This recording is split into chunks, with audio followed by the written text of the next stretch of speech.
Well, good afternoon, everybody. D'Artagnan here to do a little bit more music. Some playing, some not, well, some casual performing today, but a lot of practice. Velocity work. How to play fast. I know a lot of my students will be really keen on the final result. They're not necessarily always keen on the process to get there. But well, this is how you do it anyway. But I'm going to warm up first, play a few pieces just for your listening pleasure. And then I'm going to work a little bit on some of these fiddle tunes that have to go faster yet. And we'll see what else I feel like working on today. All right, but a few warm-ups for some easy listening.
Beethoven makes a good warm-up.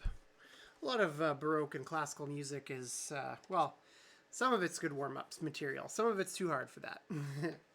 Play the easy stuff. Do your review when you're warming up.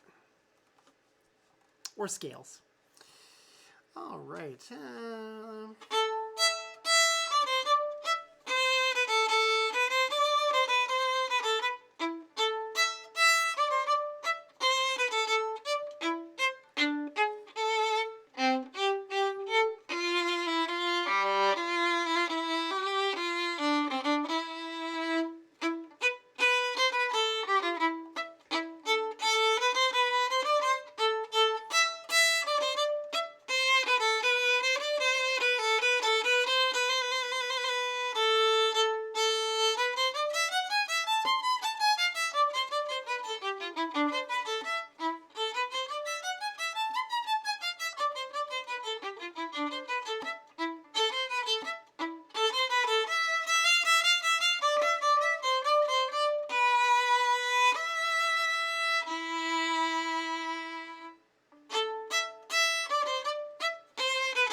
Alrighty. Well, I'm starting to feel warmed up. It's also very warm down here right now because I've had my heater going since early this morning.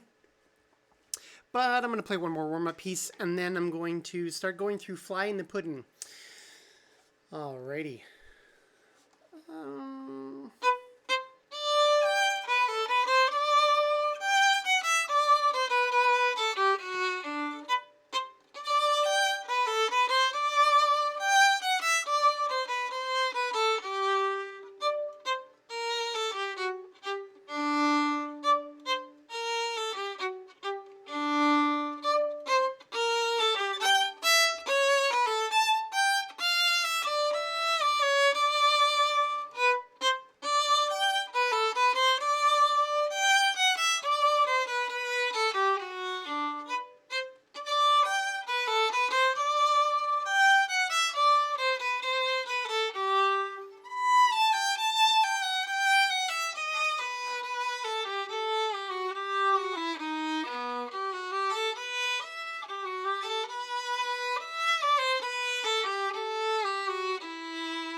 Alrighty. I'm sort of warmed up. But I'm going to be starting this piece. I'm going to be working on Fly in the Pudding now. And I'm going to be starting it at a medium tempo. Much the same as the tempo I've been performing it at the last couple weeks.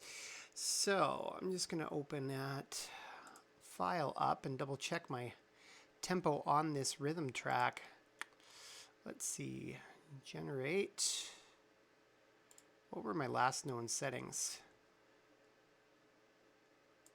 No, that doesn't look right. Well, let's see. Can I get like a properties on this?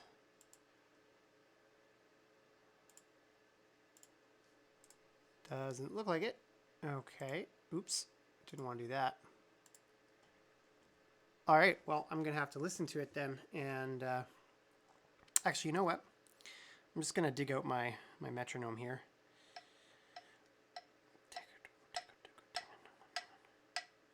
Actually, let me have a quick listen and see what tempo I actually marked it at, because it's not displaying the tempo on my click track.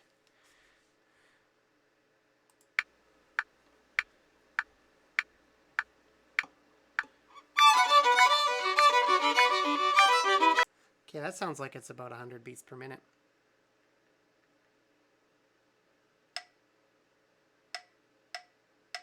I think that's exactly what it was. All right. Okay, so I'm going to work on the second violin part right now. I'm going to actually take it a bit slower than that because I'm not quite as good at the second violin part as I am at the first. That's because whenever I play it on stream, I'm always playing the first violin part and I'm having the computer play back the second violin part. So I'm going to run it section by section, starting at 90 beats per minute, and then we're going to slowly increase the tempo.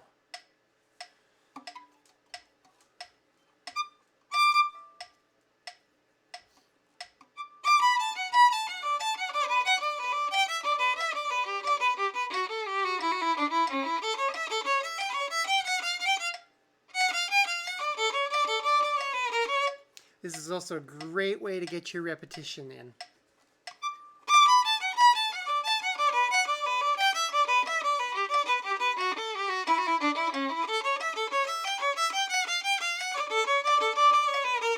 There we go.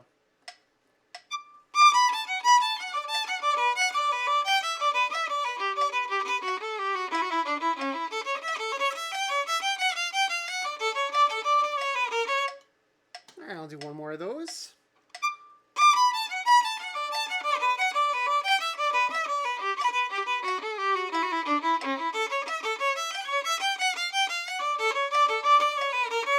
Okay, now I'm going to go back up to 100.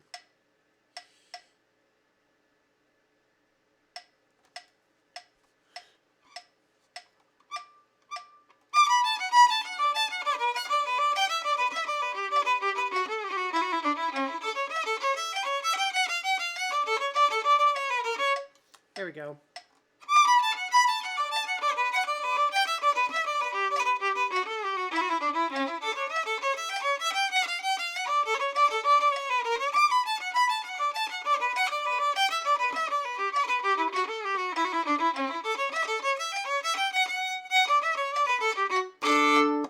All right, and I guess it's important if I go go through the first and second endings on these too.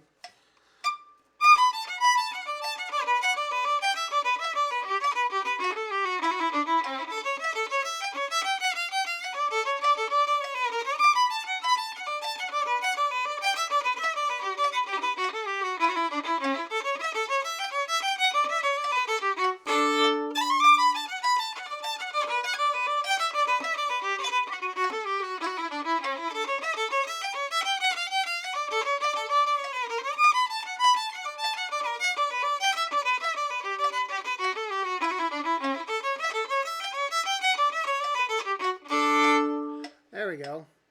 Okay, so depending on what you're working on, sometimes I only recommend jumps of only 5 beats per minute, but I'm going to, sometimes you can jump up by 10. 5 is a very minor increase, but if it's a really difficult piece, the smaller increases are better. I'm going to try 10 beats per minute though, so I'm going up to 110.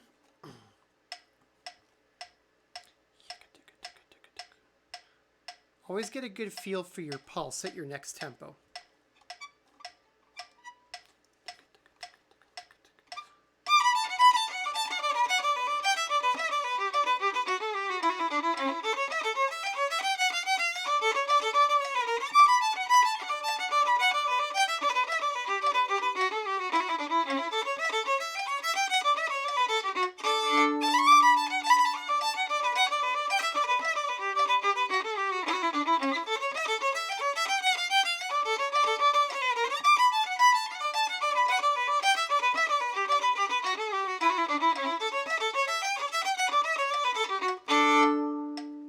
Good.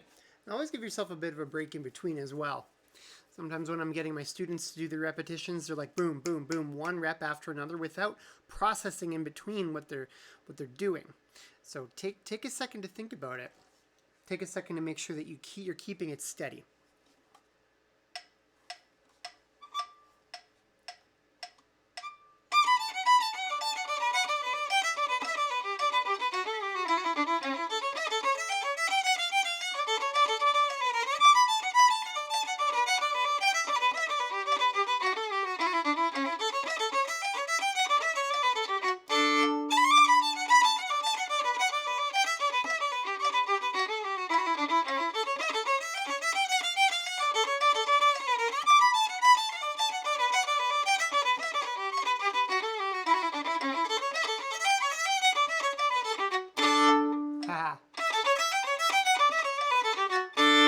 Keep watching things like bowings and other markings.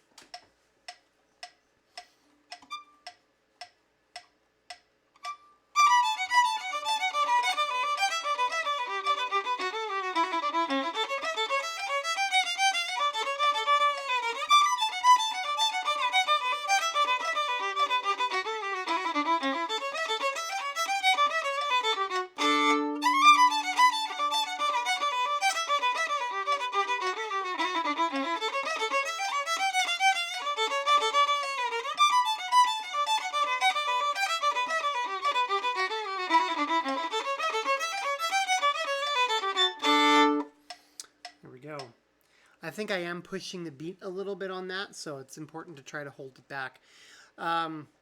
This is really interesting though too, because I'm a classically trained violinist, and so I'm used to really staying on the pulse, and I think a lot of fiddlers do too. Jazz musicians, on the other hand, are always trying to lean it back a little bit, kind of ride the back of the beat, which is something I've also had to try to learn how to do as a dancer, because the music I dance to is all jazz. So that can be really tough sometimes. Sometimes I'm rushing a little bit when I'm dancing, as opposed to leaning back a bit. Well, not really rushing, but I'm on the beat, and I should be maybe a little bit behind the beat. So it's good, even though when you're doing classical or fiddle, that you try not to push too far ahead.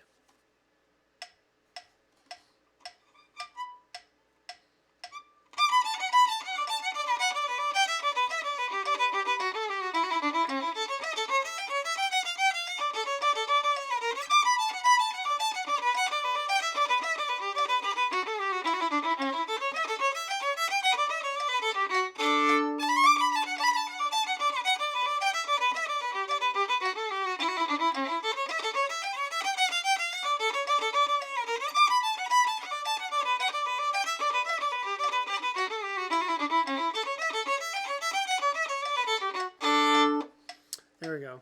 Okay. I'm going to try going up to 120.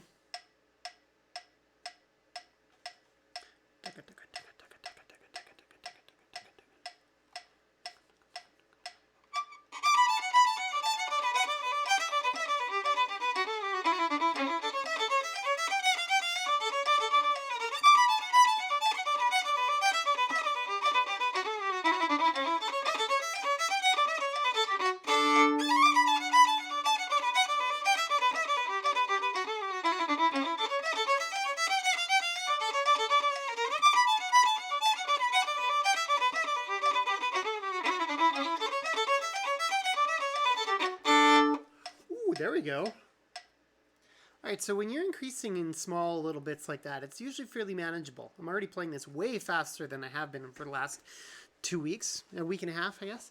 So I'm going to repeat it at that tempo a few more times before I move on to the next section. This is fun. Also, if you're a string player in particular, now these techniques work for any musician. But if you're a string player in particular, as you're going faster, you also have to think about what you're doing with your bow. Make sure that you're managing your bow.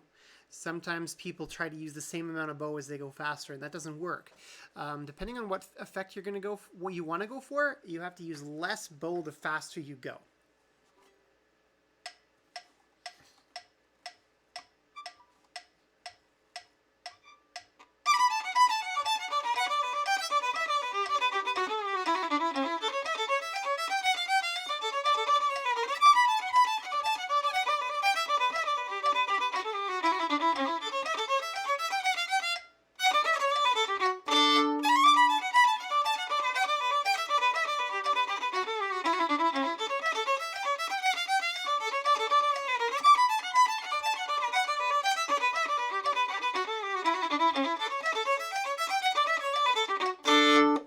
There we go. Okay, so that's about as far as I'm going to push that part today, because you don't want to try to increase the velocity too much in one day, because it's not going to stick. So what I'm going to do is I'm going to dial it back down to 100 now, and I'm going to go on to the next section. The next section is not straight 16th notes, but it's got some weird rhythms in it that could definitely use some metronome work as well.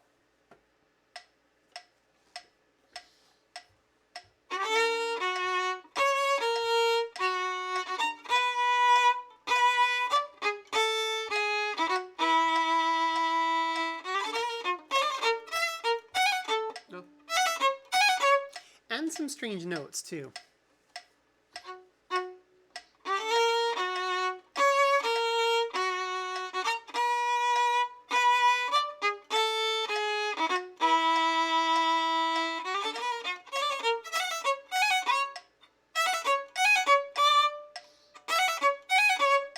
Actually, I think that's where I'll cut that practice segment off.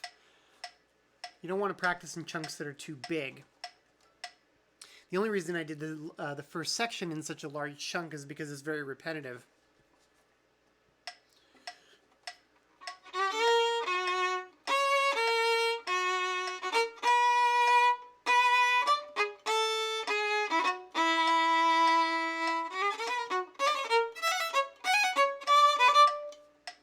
that's better.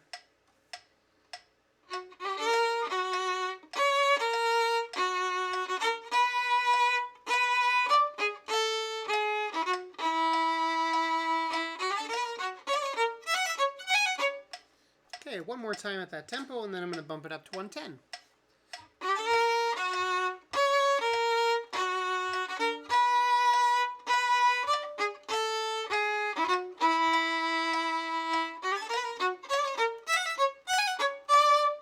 Okay, here we go. 110.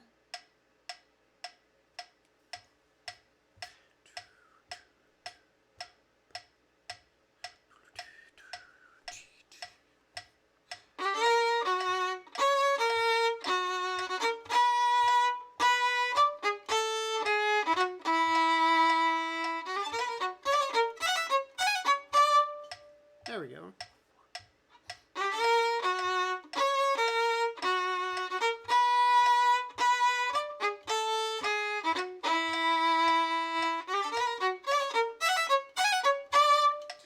Now I'm getting those notes. Part of this, though, too, is that I've also done a lot of the leg work before doing velocity work. You have to learn your notes first. You have to learn them slowly and carefully. You only do velocity work after you start to get comfortable at a slower tempo. So, of course, I've done that already because I've been playing this now for almost 2 weeks. So now's a good time to start pushing it.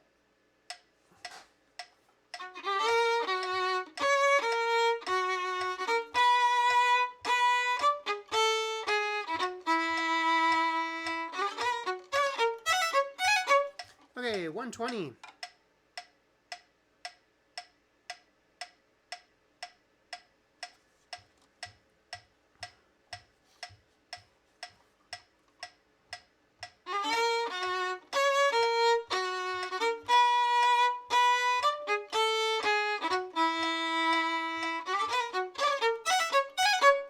Here we go.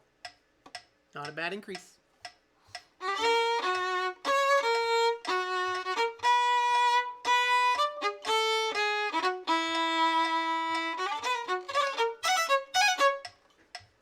I'm going to do 3 more of those.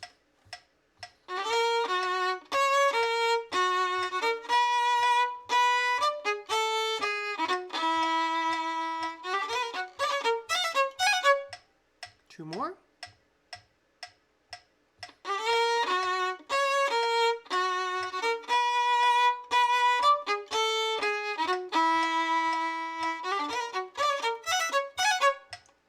One more time.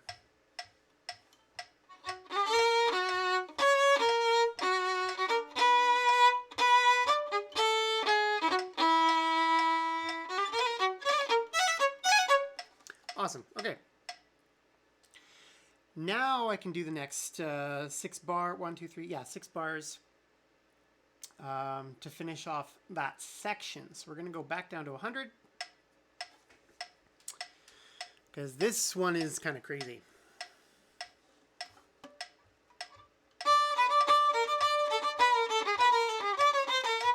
Actually, you know what? It might be a good idea to go to 90 on this one.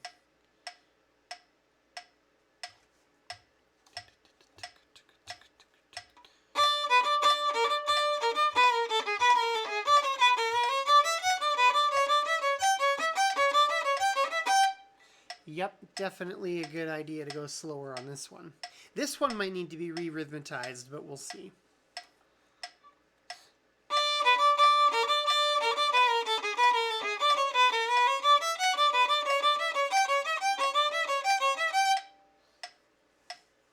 I'm going to repeat that a few times at this tempo before I go up.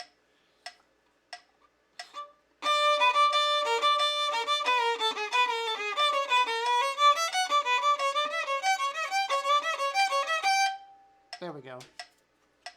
At least 2 more.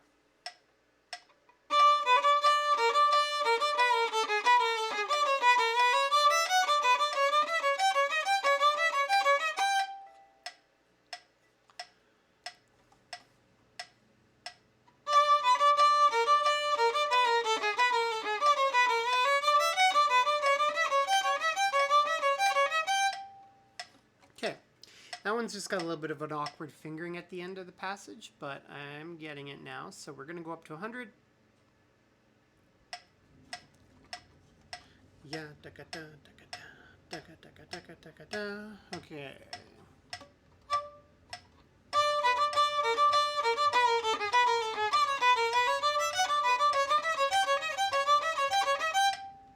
There we go.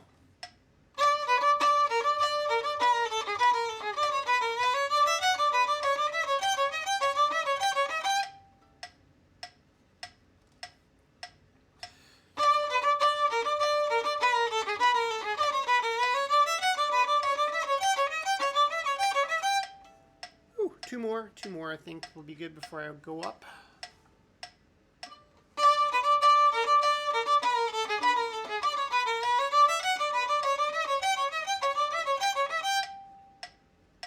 Yeah, one more.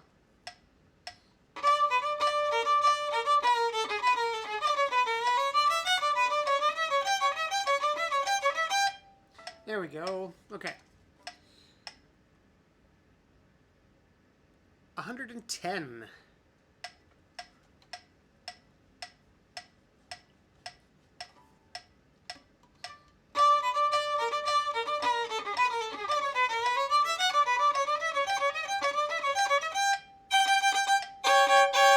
There we go.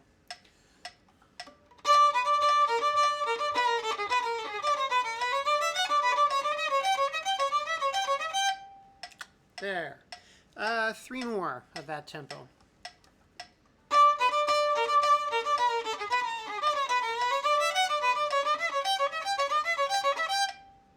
Good to left.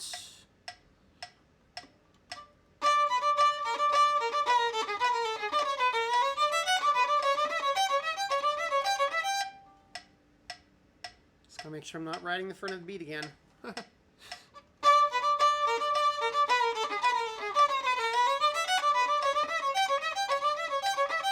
There you go. Okay, this is probably the trickiest bit of this piece, or this part of this piece. Okay, 120.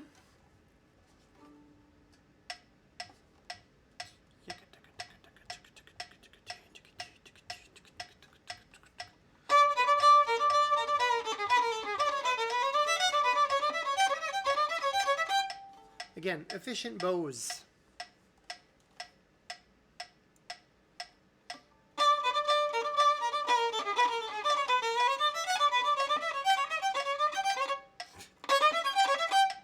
Ah, that doesn't count.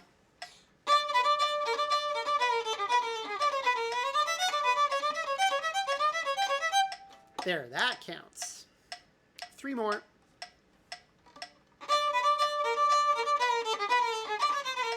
Nope.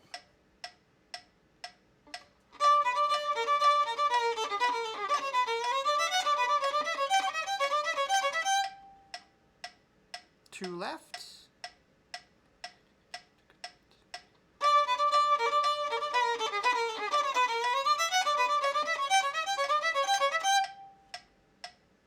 One more.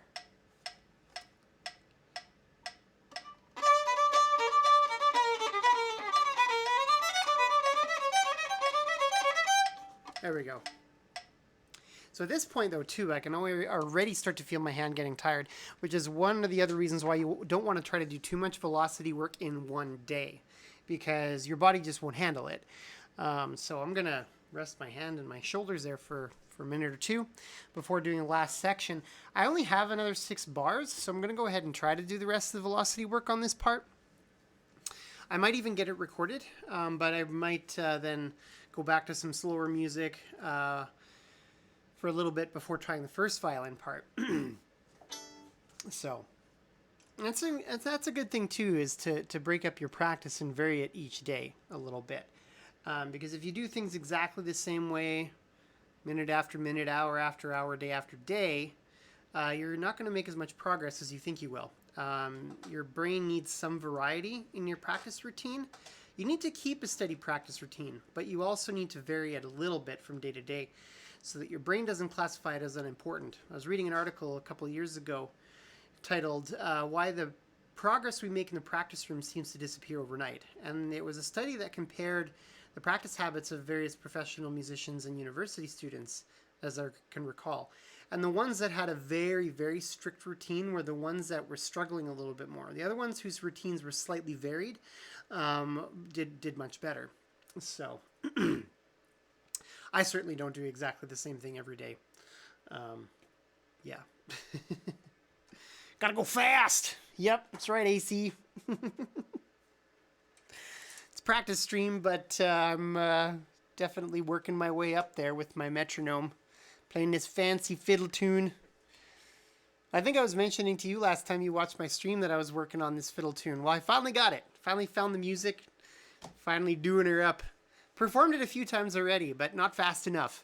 I listened to a video of the composer of this fiddle tune playing it yesterday, actually, and he was like going twice as fast as I do. So I'm like, okay, I need to work on this a little bit more. All right. Let's crank on the metronome again, start at the slower tempo, and do these last 6 bars of the coda.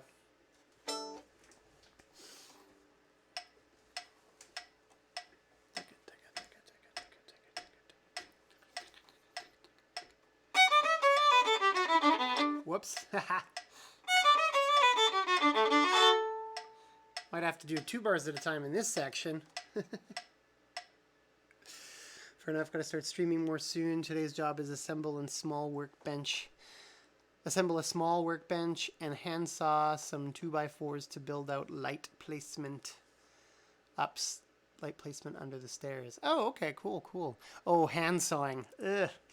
I mean, if you have a really good saw, it's not too bad, but I don't like using hand saws. They're a lot of work.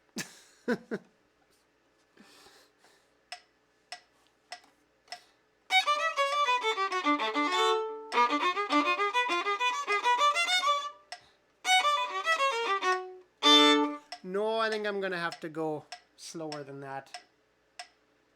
And then faster again. If the handsaw is the only thing you have, then that's...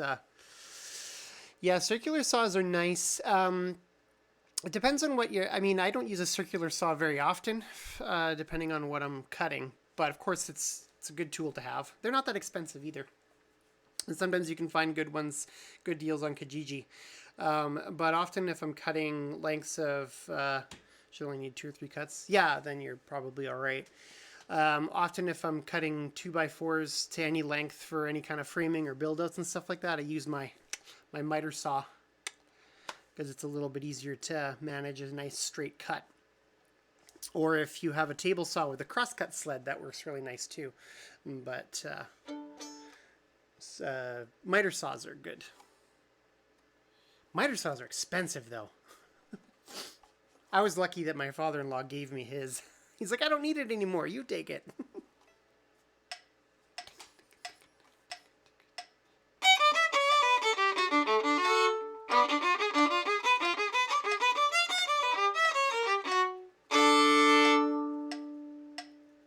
Try to keep that steady.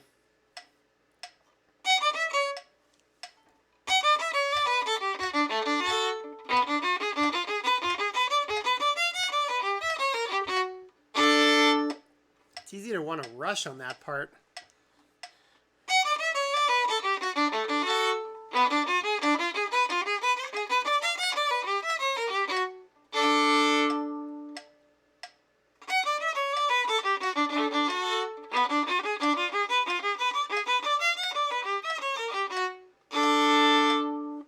All right, one more at that tempo, I think.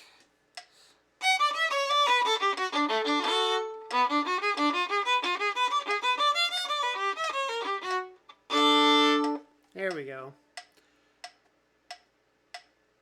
All right, let's try 100 again. Rushing fight against the gotta go fast life. Well, my goal is to go faster, but I've got to clean it up first, and then I start pushing the tempo. So now I am going to go a little bit faster, going up to 100 beats per minute in this passage. My goal today is to get the whole piece, at least the second violin part, up to 120. And so far, it's going pretty well. I've got all of it up to 120 now, except for this last little bit. We're almost there.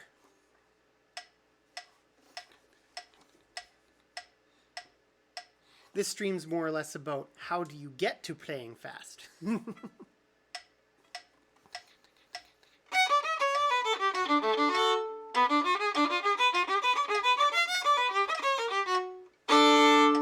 There we go.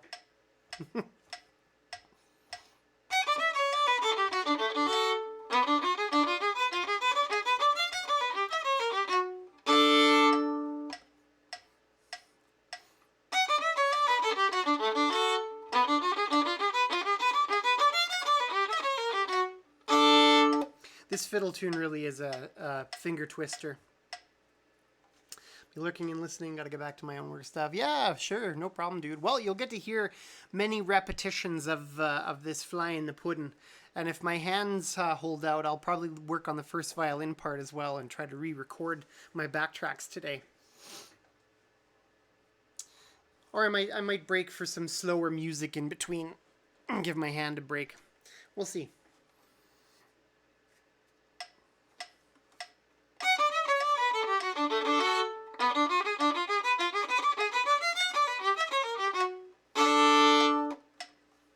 One more at that tempo.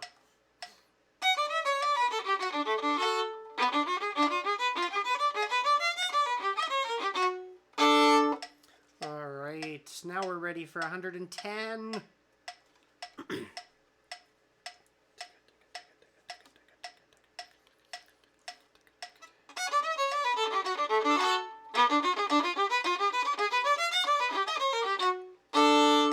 Yeah, now it's starting to feel steady and more stable. Also sad when my headset finally died. Used for streaming and discontinued. Friend was going to repair but can't find the transducer we need. Oh, boo. My headset's starting to act up too. Although that's my fault. Sometimes I would sit there and twirl the cable around my finger, and I think I started to fracture some of the conductors inside. It still works, but every once in a while it cuts in and out, and then I have to jiggle the cable, and I'm like, oops. They're kind of fragile inside those casings.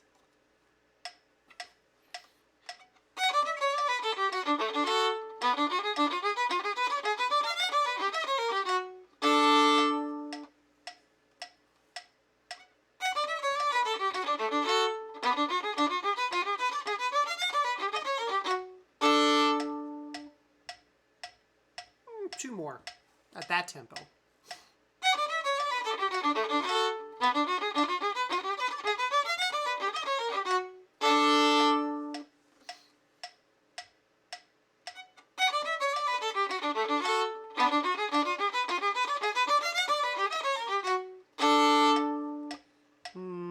Yeah, one more.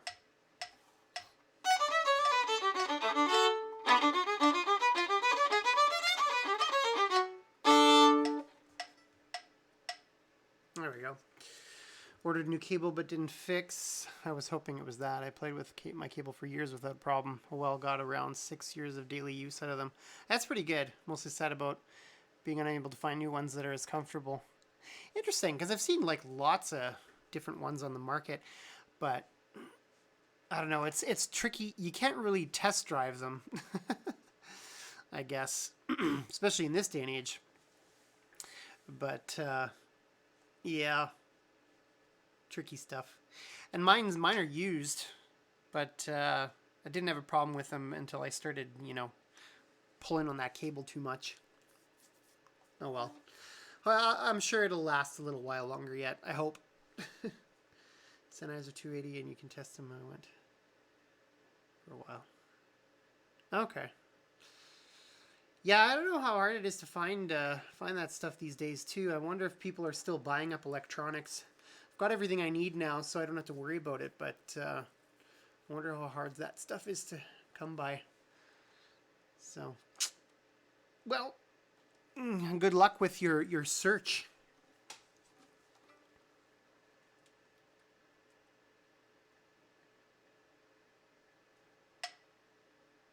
Okay, 120. The goal.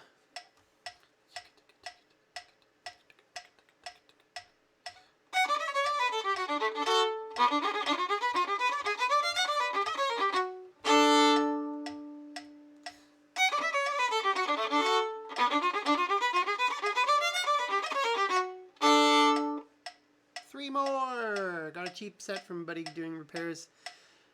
One he uses that are $25 and he bought 4 pairs. Nice.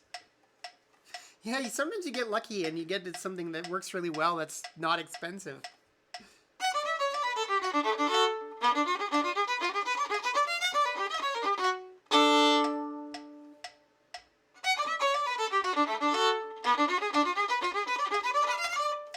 Nope, that doesn't count.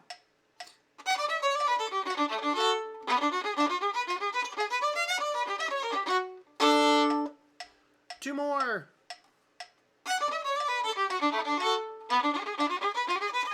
Nope.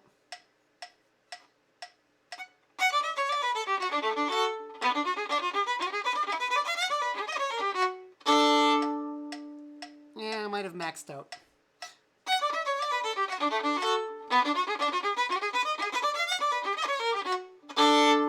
Yep, I don't think that's gonna go any further than that today.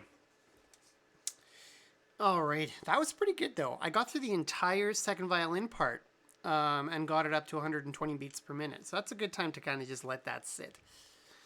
Yeah, speaking of finding good stuff that's cheap, I bought a network switch, an 8-port network switch from Memory Express the other day for 35 bucks. It's great. I needed one for the church because we only had one Ethernet line going into our sound booth and a bunch of stuff that we had to connect to our network.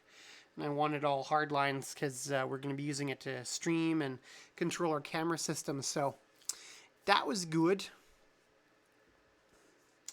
All right. I was going to try to run the entire second violin part at that tempo, but my hand's too tired. Work switches are great. Yeah, and this one's just plug and play, completely unmanaged. I think it must just take its it uses the DHCP on the main router. So managed switches are annoying. Yeah, I'll bet. This one's great. Plug it in and go. So now we've finally got all that stuff at the church set up that I was asking you questions about a few months ago. Got our computer set up, got our nice PTZ IP camera set up with everything. I've got OBS and Zoom and everything running. So we're still not having church at the church, but we're ready to start streaming from the church when people feel comfortable to do so. Although we are going to be having a baptism service there this week for a couple of new members that are joining our congregation. Of course, it'll be done, socially distanced and following all the rules, but we're doing it at the church because we have a few that are joining, and so we're going to use our new camera system for that finally, which was also the big push to get all the equipment permanently installed and configured last week. The new router finds device IP and assigns it to the Linux set for free internet. You have some switch and if you unmanaged on my network. Cool. Yeah, well, I just bought one of those Netgear switches for 35 bucks. And actually, they had a power over Ethernet version for 100, and I was like, ooh, that was really tempting because I thought that was a pretty good price as well. But we didn't need a powered one right away. But eventually, if we add more cameras to our network, and instead of running power for each camera, it might just be better to use a power over Ethernet. We could have for this camera as well, but we've been trying to save money too. So one of our congregation is a retired electrician, so he just ran another outlet for the camera. Third-party PoE router with 16 slot that I like. Nice. Do you have any devices that use PoE?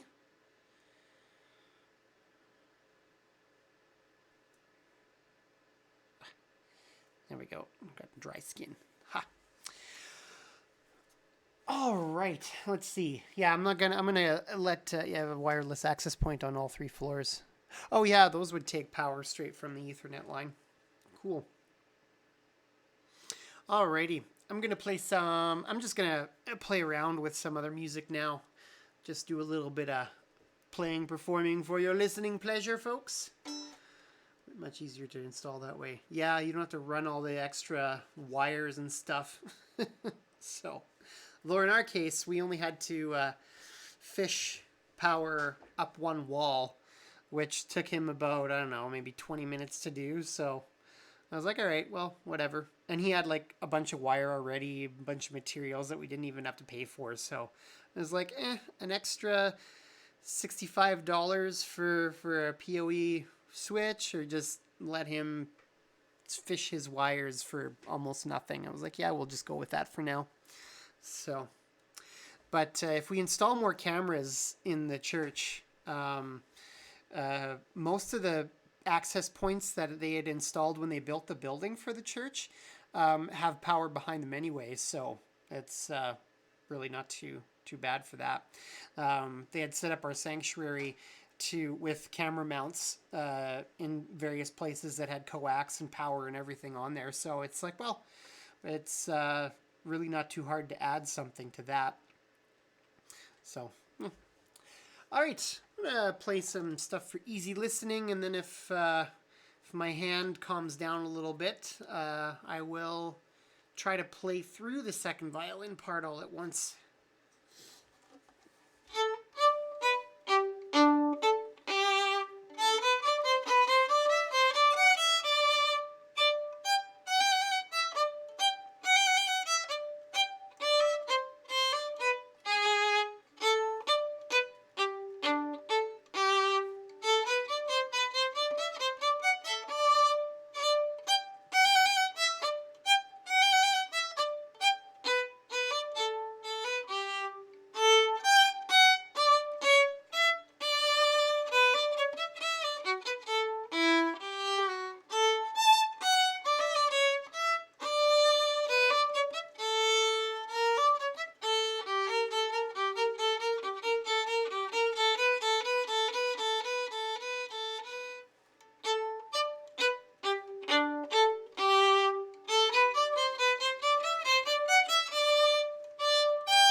Tempted to get some camera eventually, but not sure where to run them to.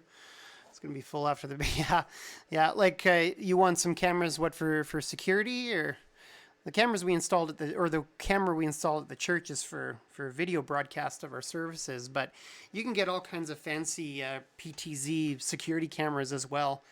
I've been thinking about security cameras for our home too, actually. And you can get some nice systems from Costco. They're not that cheap. You can order some decent ones on AliExpress too, actually. Front door, back door camera. Yeah, I'm thinking along those lines as well. But I was also thinking of some security cameras for other parts of the property as well. But front door, back door for sure. So, yep. Wi-Fi for laziness. Not many people have Wi-Fi jammer. Not yet. Of course, the security protocols for that and the frequencies are changing all the time now too anyway, so you'd have to be updating your jammers all the time and stuff like that. A lot of security systems now, and especially those camera systems now, they all come Wi-Fi anyway. I'm on more cameras than I already am. Yeah. Well, and I guess that's the danger too. Now they're saying too, like these systems can be hacked, right? And so people can spy on you in your own home if they find a way around your firewalls and stuff like that.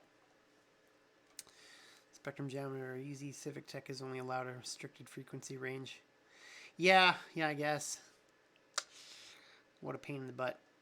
I think most of the time, though, people are trying to steal each other's Wi-Fi instead of jamming it.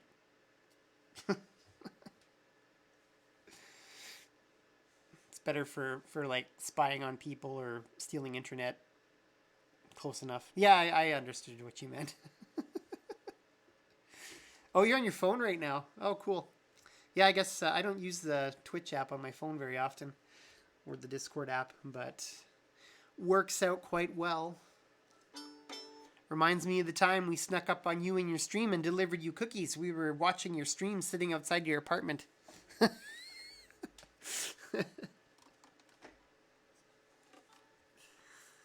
Oh, those were the days when we could just drop in on our friends unannounced. Spooky, but also cookies. Yes, indeed. Oh, it's going to be so nice when this pandemic is over and we can do stuff like that again. Or at least when the weather warms up, we can have backyard hangouts. I know Brianna wanted to have us over this week, but then it got too cold. Low risk and basically don't leave the house. Yeah. We're just not allowed to do that right now. So, anyway.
Worried about someone calling in some fines. Can't afford to be rebellious. Seeing inside Brianna's place. Yeah, we haven't been there yet either. Went for a walk with them a few weeks back. Their backyard hangout.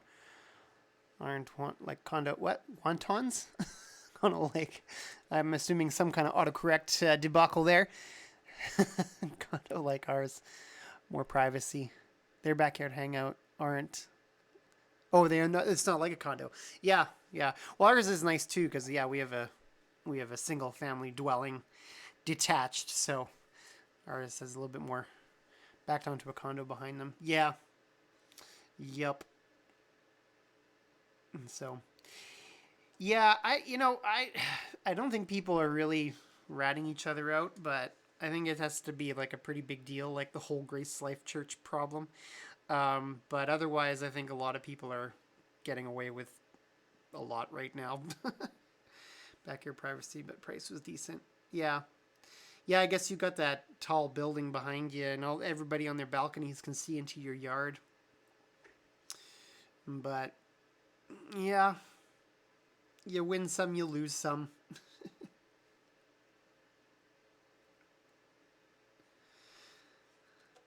Yep, just watch them back, yeah. Wave, have an over the fence party. all your guests are like 50 feet away, but you can still like holler at each other. People watching. People watching. Yeah. There you go. Or you set up like, instead of yelling at each other, you can like party with walkie-talkies. Everybody can be like seeing each other, and then they can all be like on the CBs chatting with each other. Like that could be a thing. Radio parties. Although radio, it's funny because when my dad was a kid,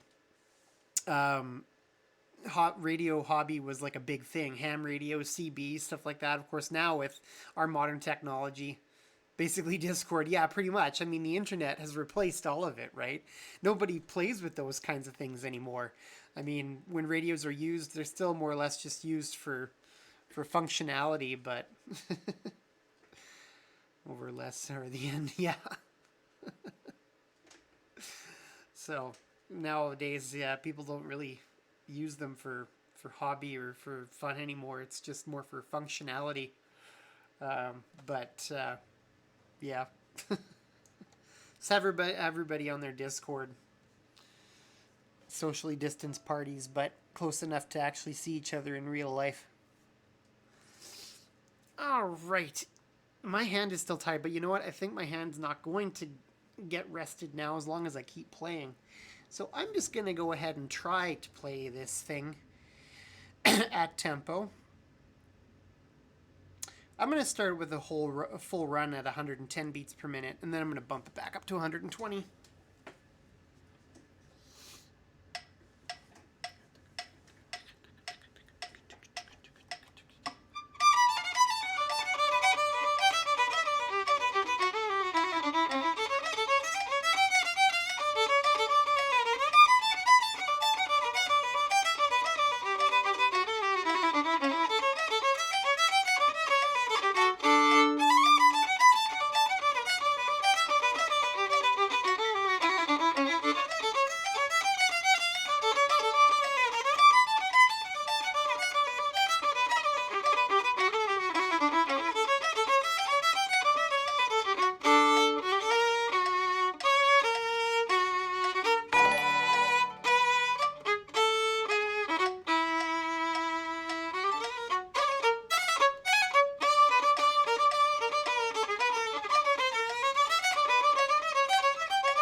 I have to try to remember where that goes.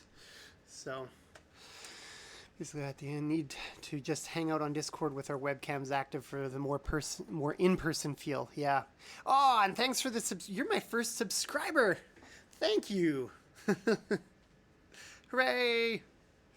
I have a subscriber. Awesome. Yeah, since I just made affiliate a couple weeks ago, I still haven't even really set up my emotes or anything like that. And like a lot of musicians on Twitch, I still haven't set up my donation list and blah blah blah repertoire list, song list. So I still have a lot of work to do all that. We just stole money from Amazon. 1 week trial for $1 of Prime. Nice. $2.50 for free. Yeah, which I won't get until I rack up like $100 or 150. I think I can't remember what the cutoff is. So it'll be a while before I'm making any money off my stream, I think. But once I get 100, yeah. Once I get some more stuff set up, like my repertoire list and all that stuff, then it'll start to hopefully roll in a little bit more. So, alrighty. That run at 110 beats per minute was a little dicey. But for funsies, I'm going to try it at 120 anyway. Yes, you have a first beside your name. Haha.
Woot! Yes.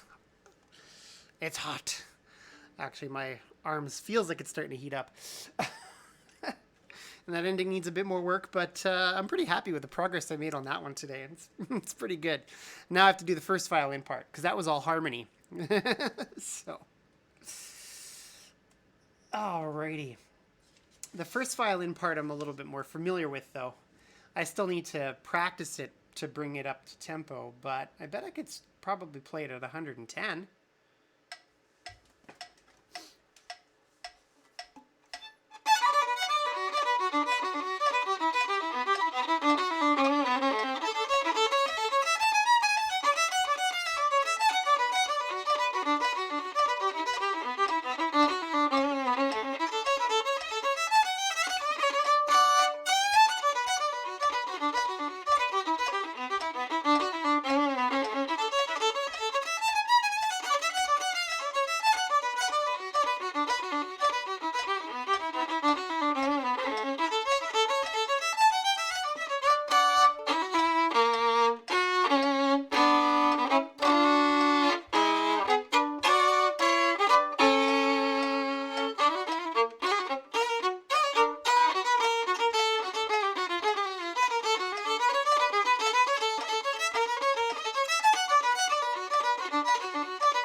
Not steady.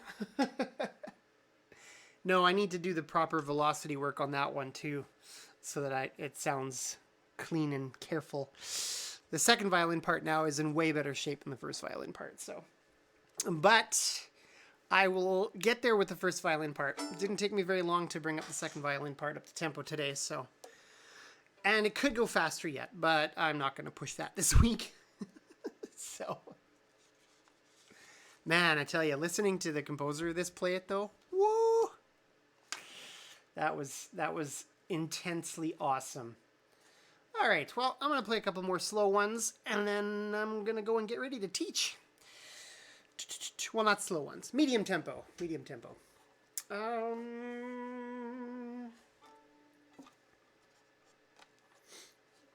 Well, let's see.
You recognize it. Yes, this was it's a minuet. I can't remember from which string quartet. It's by Boccherini. And it's wormed its way into popular culture. It's been in a ton of TV shows and movies. And I know you also like listening to Baroque earlier music as well from time to time. So you've probably come across it a few different times. But yeah, it's been TV shows, movies, commercials. I think it was like even on that old Grey Poupon commercial. The fancy Dijon mustard and commercial with rich people in their mustard jars. And I think they were playing that song in the background. So, you have no doubt heard it in many, many, many places. Yeah, for sure, yep. Yeah, that one, a lot of Mozart's music has made it into pop culture. A lot of Beethoven stuff. I mean, everybody knows Beethoven's Fifth. I mean, I don't think there's anybody who doesn't recognize that. And there's disco versions of it and stuff. Even some stuff by Bach is starting to become more recognized because a few musicians have like made techno versions of Bach's music and jazz versions of Bach's music. So, high society stuff in the media. Yeah, that's often how that piece was used. Oftentimes in a movie, like some kind of fancy function or dinner party scene with a string quartet playing that piece of music in the background. I think even in some episodes of Star Trek, they've done that. Of course, a lot of TV shows and movies never use real musicians. They always use actors. And so you can tell that it's a recording and they're trying to fake it. And I'm just like, oh, it's just terrible, terrible, terrible. Yeah, I like a lot of the EDM classical remixes. Really can't stand me. Some of them are pretty good. I mean, I don't mind all of them. Some of them are awful, but... Vanessa Mae did some really cool techno stuff with Bach. And I'm trying to think of... I can't think of an artist off the top of my head that did jazz Bach. I've heard jazz arrangements that people have made that my friends have actually played, but I haven't heard another professional do jazz Bach. I'll have to look that up. So, anyway, all right. Well, I think with that, I'm going to call her for the day. I'm going to get ready to teach now because I've got students signing on to Zoom in about half an hour. You coached archery form in movies, drove... Yeah. Although something like that can probably be faked a little bit more convincingly than playing a string instrument. I'm just like, why don't you hire real musicians? Or at least give the actors some basic training on how to play the instrument so that they at least can fake it a little bit more convincingly. Yeah, they don't take the time. And, well, they don't want to spend the money either. Because if you have to hire a group of musicians to come in on top of your actors, that can be a big expense as well. So I think... for as much money as Hollywood puts into making a lot of things look realistic, that's the type of thing that they just love to cut corners on. Or in like 2 hours for $30 to $50. Something like that, yeah. Training music, though, that takes a lot more, depending on the instrument. I mean, you can convincingly fake wind instruments, I think, pretty easily, but you can't fake string instruments very easily. They're too complex. Way too much goes into playing a string instrument for any non-musician to fake it convincingly. So, anyway, with that, folks, I am going to head off and get ready for my students, and I will see you all back on stream on Friday at 7:30 for music and game night. Alrighty, yes, and happy woodworking to you. We'll chat with you again soon, hopefully, outside of stream. Take care, everybody.